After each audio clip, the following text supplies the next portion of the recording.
Wouldn't it be nice to put your car back in the garage? Did you know that 1 in 4 North Americans can't put their car in the garage, instead parking a $60,000 investment out on the street? The benefits of keeping your garage clean are you can find the things you're looking for, you have less chance for rodents, your car stays safe, and your wife doesn't yell at you. A lot of people tell me that they might need that item in the future, but they didn't need it last year, and they won't need it this year, and they're not going to need it next year either. The downside to holding on to those items in your garage is that it takes a toll on your family life. 1 in 5 people have reported fights with their spouse over the items in their garage.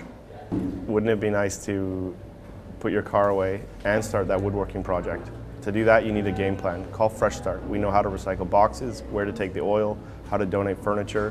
We know how to do all of that stuff. Say bye to your cluttered garage and have pizza on us.